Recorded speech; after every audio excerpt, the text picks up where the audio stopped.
अस्सलाम वालेकुम। आज जो हम क्वेश्चन डिस्कस करेंगे वो एक्सरसाइज 6.3 क्वेश्चन नंबर 5 पार्ट 9 से लेकर पार्ट 23 तक। ठीक है, तो सबसे पहले बात हमारे पास क्या है कि जो क्वेश्चन नंबर 9 है, जो उसका पार्ट 9 है, sign square x multiply by cos square x d x.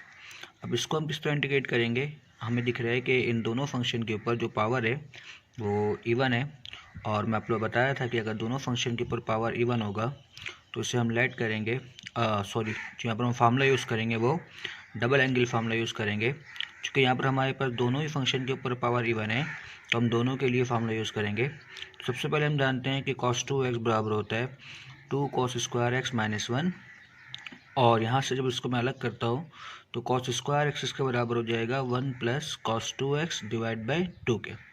Done. उसी तरह से cos 2x बराबर हो जाएगा 1 माइनस 2 साइन स्क्वायर एक्स, और यहाँ से साइन स्क्वायर एक्स इसके बराबर है 1 minus cos 2x divided by 2 के। अब इन दोनों फार्मूला को हम क्या करेंगे, अपने इक्वेशन में सब्स्टिट्यूट कर देंगे। तो हमारे पास जो बनता है कि साइन स्क्वायर की जगह हम क्या पुट करेंगे कि 1 minus cos 2x divide by 2, और cos स्क्वायर की जगह हम क्या पुट करेंगे 1 plus cos 2x divide by 2। Then और फिर हम जानते हैं ये 2 मल्टीप्लाई 2 किसके बराबर होता है, हमारा 4 के बराबर हो जाएगा। तो 2 मल्टीप्लाई 2 4 को हम क्या करेंगे, इस ब्रैकेट के बाहर निकाल लेंगे। तो हमारे पास क्या बचेगा 1 minus cos 2x multiply by 1 plus cos 2x। हम यहाँ पर फार्मूला यूज़ कर सकते हैं कि a square minus b square is equal to a minus b और ए प्लस बी। तो इस फार्मूला के तहत हम इसे लिख सकते हैं कि 1 का स्क्वायर 1 होता है और cos 2x का स्क्वायर क्या होगा, cos स्क्वायर 2x। अब हमारे पास दो टर्म है तो हम क्या करेंगे, इन दोनों टर्म पर इंटीग्रल को अलग अलग अप्लाई कर देंगे। तो सबसे पहले हम क्या करेंगे 1 पे अप्लाई करेंगे, और इसी तरह फिर हम क्या करेंगे cos स्क्वायर पे अप्लाई करेंगे। अगेन हमारे पास क्या है, cos स्क्वायर फंक्शन है और ये पावर क्या है, इवन है। और जब पावर इवन होता है तो हम जानते हैं कि जो हम फार्मूला यूज़ करते हैं वो क्या, डबल एंगल हम फार्मूला यूज़ करेंगे। तो हम अभी आप लोगों को बताया था कि cos स्क्वायर एक्स बराबर होता है 1 plus cos 2x divide by 2 के। तो यहाँ से हम लिखेंगे यही कि cos स्क्वायर एक्स बराबर है 1 plus cos 2x divide by 2। चूँकि हमें यहाँ पर जो एंगल चाहिए वो cos स्क्वायर की जगह पर वो 2x चाहिए, जबकि यहाँ पर क्या है x है। तो उसके लिए हम क्या करेंगे, अपने एंगल में 2x पुट कर देंगे। ठीक है, तो अपने एंगल में हम क्या करेंगे 2x पुट करेंगे। तो x की जगह पर जब मैं 2 मल्टीप्लाई करवाऊँगा तो यहाँ भी 2 मल्टीप्लाई होगा। तो cos square 2x 1 plus cos 4x divide by 2। तो 1/4 x minus 1 plus cos 4x divide by 2 dx। Done है। तो अगेन हमारे पास आगे क्या होता है कि 1/4 x। अब यहाँ पर हमारे पास क्या है 1 plus cos 4x divide by 2। तो इस 2 को मैं बाहर लिख सकता हूँ, यानी कि 1/2। और फिर हमारे पास एक फंक्शन 1 है और क्या है cos 4x है। तो इन दोनों पे मैं क्या करूँगा, अलग अलग अप्लाई कर सकता हूँ। एक तरीका तो ये हमारे पास, या फिर आप क्या कर सकते हो कि 1/2 plus cos 4x divide by 2, इन दोनों पे भी आप अलग अलग अप्लाई कर सकते हो, ये आपकी मर्ज़ी है। तो मैं क्या करता हूँ कि 1/2, और ये हमारे पास क्या है 1 है, तो 1 dx minus 1/2 cos 4x dx। Done है। तो 1/4 x को तो हम वैसे लिखते हैं, और ये माइनस 1/2 वैसे ही रहेगा। 1 का जो इंटीग्रेशन होता है हमारे पास वो x होता है, और अगेन हमारे पास क्या है यहाँ पर cos 4x। हम जानते हैं कि ट्रिग्नोमेट्रिक में एंगल का डेरिवेटिव आगे मौजूद होना चाहिए। क्योंकि यहाँ पर हमें 4 चाहिए तो हम क्या करेंगे, इस 2 को पहले 4 से मल्टीप्लाई करवाएंगे। तो 4 मल्टीप्लाई 2 8, और इस तरह हम आगे यहाँ पर 4 लिख सकते हैं। तो इसका मतलब क्या होता है कि इसका डेरिवेटिव आगे मौजूद होगा। तो फिर हम जानते हैं कि cos का इंटीग्रेशन किसके बराबर होता है, साइन के। और इस तरह ये हमारा क्या होता है। अच्छा, यहाँ पर एक चीज़ और है कि ये x और ये हमारे पास क्या है माइनस 1/2 x है। ये दोनों वेरिएबल सेम है और पावर भी सेम है, तो इसे हम सब्ट्रैक्ट कर देंगे। तो समझो इसमें आप एलसीएम लोगे तो 2x minus x divide by 2। 2x minus x किसके बराबर होता है, x के। जब इस 4 को मल्टीप्लाई करवाओगे तो 4 मल्टीप्लाई 2 8, और 4 मल्टीप्लाई 8 कितना होता है 32। इस तरह ये क्या होता है हमारा आंसर। डन। ठीक है, अब नेक्स्ट हमारे पास क्या है पार्ट 11, 12 और 13। ये तीनों सवाल सेम मेथड से बनेंगे। इन तीनों ही सवाल में दोनों फंक्शन हमारे पास क्या हो रहा है, मल्टीप्लाई हो रहा है, और हम जानते हैं हमारे पास प्रोडक्ट का फार्मूला मौजूद है। अगर दो फंक्शन मल्टीप्लाई हो तो हमने फर्स्ट से फार्मूला पढ़ा था कि 2 sin a multiply by sin b is equal to cos a minus b minus cos a plus b. क्योंकि दोनों ही साइन फंक्शन है तो साइन फंक्शन का हमारे पास जो फार्मूला बनता है वो क्या बनता है कि 2 sin a multiply by sin b is equal to cos a minus b minus cos a plus b. तो यहाँ पर 2 हमारे पास मौजूद नहीं है, तो 2 को लाने के लिए हम क्या करेंगे, सबसे पहले 2 से मल्टीप्लाई और डिवाइड कर देंगे। तो अब हम जानते हैं कि 2 sin 2z multiply by sin 3z, इस फार्मूला के तहत इसे हम लिख सकते हैं cos 2z माइनस 3z, चूँकि a माइनस बी है, और minus cos a plus b है तो 2z प्लस 3z।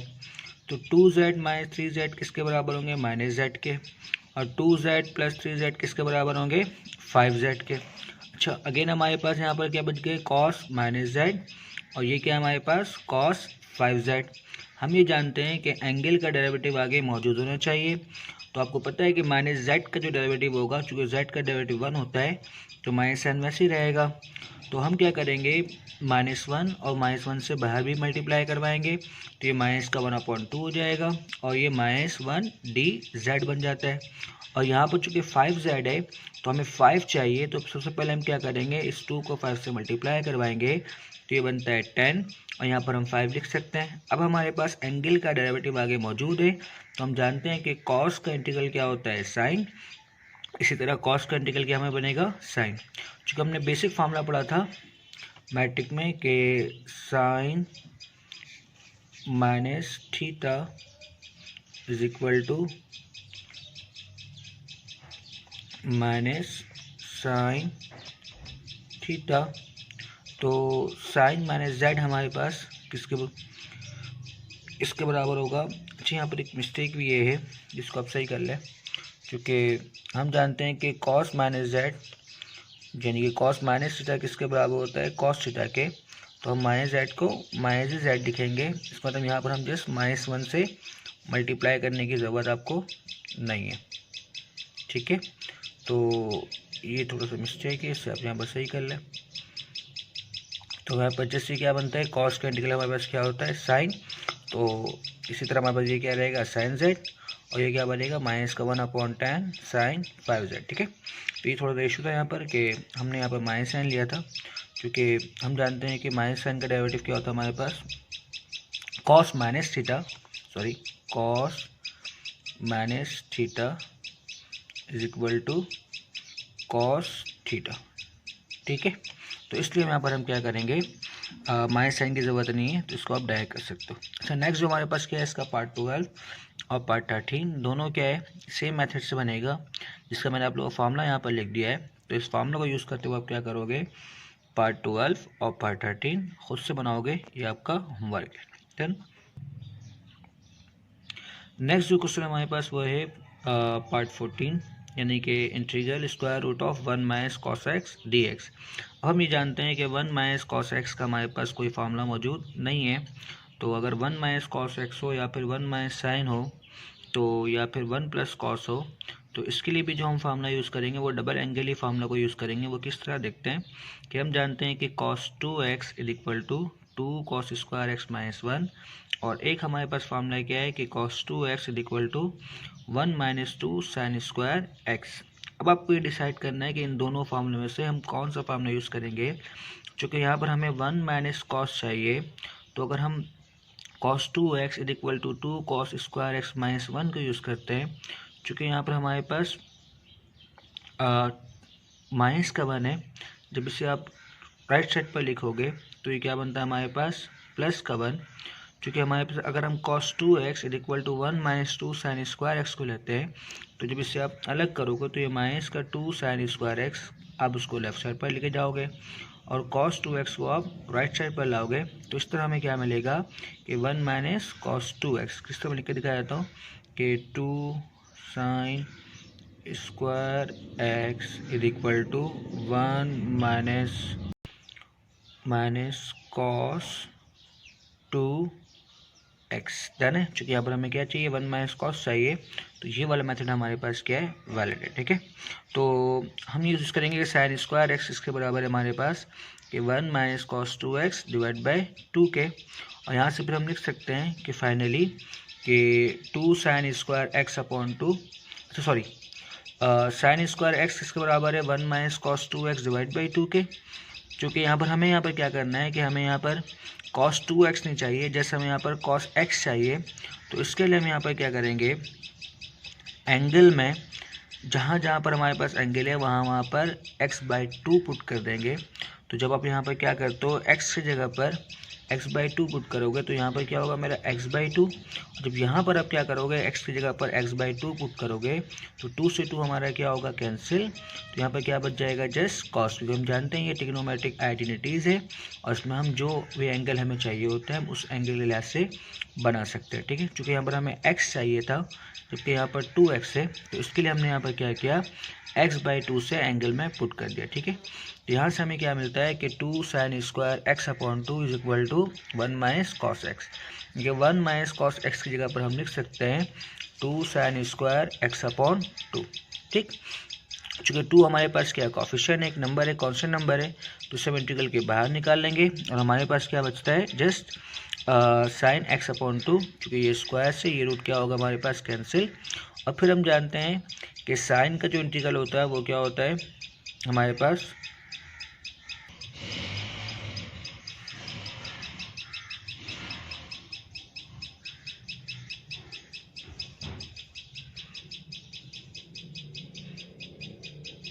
तो साइन का जो इंटीग्रल होता है वो क्या होता है हमारे पास, माइनस का कॉस। तो माइनस कॉस x/2 डन है, आखिर हम क्या लिखेंगे, प्लस c। इस तरह जो हमारे पास आंसर बनता है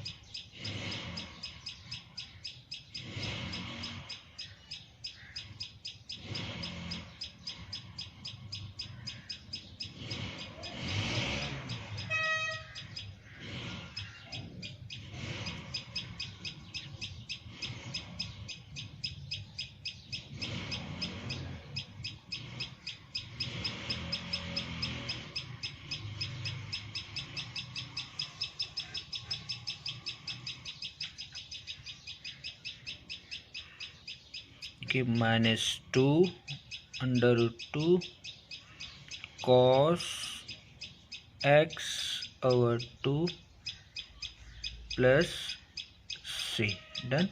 ये हमारा क्या हो गया, आंसर।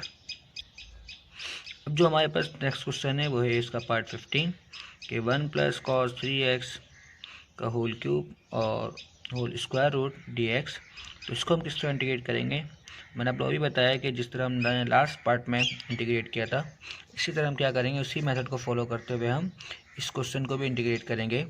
क्योंकि वहाँ पर 1 माइनस कॉस एक्स था और यहाँ पर क्या है 1 प्लस कॉस है। तो हम लोग वहीं बताया था कि दोनों फार्मूले में से हमें कौन सा फार्मूला यूज़ करना है, ये हम अकॉर्डिंग टू क्वेश्चन देखेंगे।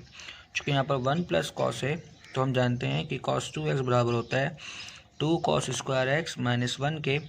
तो यहाँ से हम लिख सकते हैं कि 2 cos स्क्वायर एक्स बराबर किसके होगा, 1 प्लस cos 2x के। अच्छा, एक चीज़ यहाँ पर जो कि बहुत इंपॉर्टेंट है वो क्या है कि 1 प्लस cos 2x, जबकि यहाँ पर जो हमारे पास एंगल चाहिए वो 3x चाहिए, जबकि यहाँ पर क्या है हमारे पास 2x है। तो अब इस 2x को हम 3x किस तरह बना सकते हैं कि हम जानते हैं कि 2 और 3 एक दूसरे का मल्टीपल भी नहीं है ना, तो क्या करें। तो इसके लिए आप थोड़ा सा शार्प माइंड यूज़ करो कि आपको यहाँ से 2 को हटाकर 3 को रखना है। तो अगर मैं यहाँ पर 3/2 पुट कर दूँ एंगल की जगह पर, तो 2 चूँकि डिवाइड में होगा तो 2 से 2 क्या होगा, कैंसिल, जिसके क्या बच जाएगा 3। इसलिए हम यहाँ पर क्या कर रहे हैं, अपने एंगल में क्या पुट कर रहे हैं 3/2, ताकि हमारे पास ये 2 से 2 कैंसिल हो जाए और जिसके क्या बच जाए 3x, ठीक है। तो 2 cos स्क्वायर 3/2x किसके बराबर होता है, 1 प्लस cos 3x के, ठीक है। तो हम अपने क्वेश्चन में 1 प्लस cos 3x की जगह पर क्या पुट कर देंगे, 2 cos स्क्वायर 3x/2 की होल पावर 3। फिर हम क्या करेंगे, अपने इस स्क्वायर से स्क्वायर रूट को कैंसिल करेंगे और चूँकि 2 की पावर 3 कितना है 8, तो जब मैं इसे बाहर निकालूंगा तो रूट के साथ तो ये क्या बनता है स्क्वायर रूट ऑफ 8। और यहाँ पर जैसे हमारे पास क्या बच जाएगा cos³ 3x/2, चूँकि पावर ऑड नंबर है और ऑड नंबर के लिए मैंने लोग बताया था कि हम क्या करते हैं, अपने बेसिक फार्मूले को यूज़ करते हैं। जो हम क्या करेंगे, इस क्यूब को स्क्वायर में और पावर 1 में कन्वर्ट कर देंगे, यानी कि cos square multiply by cos 3x/2, ठीक है। फिर हम जानते हैं cos square is equal to 1 minus sine square, तो हम क्या करेंगे, कॉस स्क्वायर में फार्मूला यूज़ कर लेंगे कि 1 माइनस साइन स्क्वायर 3x/2। इसके बाद हमें क्या करना है कि cos 3x/2 को इन दोनों टर्म से मल्टीप्लाई करवाना, ताकि हम क्या करें, इसका अलग अलग इंटीग्रेशन ले लें। सबसे पहले cos 3x/2 क्या होगा, 1 से मल्टीप्लाई होगा। तो इसी तरह cos 3x/2 किससे मल्टीप्लाई होगा, साइन स्क्वायर से। चूँकि हम जानते हैं कि cos का इंटीग्रल क्या होता है, हमारे पास साइन होता है, लेकिन उस वक्त जब एंगल का डेरिवेटिव आगे मौजूद होना चाहिए। तो एंगल क्या है, 3/2x, 3/2x का जो डेरिवेटिव होगा वो क्या होगा, 3/2 होगा। तो इसलिए मैं यहाँ पे क्या किया है, 3/2, और मैंने बाहर क्या लिखा है, 2/3, ताकि 2 से 2 और 3 से 3 क्या हो जाए, कैंसिल हो जाए। सिमिलरली मैंने यहाँ पर वही काम किया है कि साइन स्क्वायर 3x/2, साइन का डेरिवेटिव क्या होता है, कॉस होता है, जो कि आगे मौजूद है, बट यहाँ पर एंगल क्या है, 3x/2 है। तो इस एंगल को बनाने के लिए मैं यहाँ पर क्या कर रहा हूँ, 3/2 से मल्टीप्लाई करवाऊँगा यहाँ पर, तो यानी कि 3/2, और इसके लिए मैं बाहर क्या करूँगा, 2/3 से मल्टीप्लाई करवाऊँगा। तो अब हमारे पास कॉस का इंटीग्रल क्या होता है, साइन होता है। सिमिलरली हमने इसको वैसे ही लिखा। हम जानते हैं कि साइन का डेरिवेटिव हमारे पास क्या होता है, कॉस होता है। तो इसलिए हम यहाँ पर क्या करेंगे, इसके एक पावर में ऐड करेंगे और उसी पावर से डिवाइड करवाएंगे। ये आपका वही बेसिक रूल है, ठीक है। अगर फंक्शन का डेरिवेटिव आगे मौजूद हो तो हम एक पावर में ऐड करते हैं, उसी पावर से डिवाइड करवाते हैं, ठीक है। इस तरह ये हमारा क्या बनता है, इस क्वेश्चन का आंसर। डन।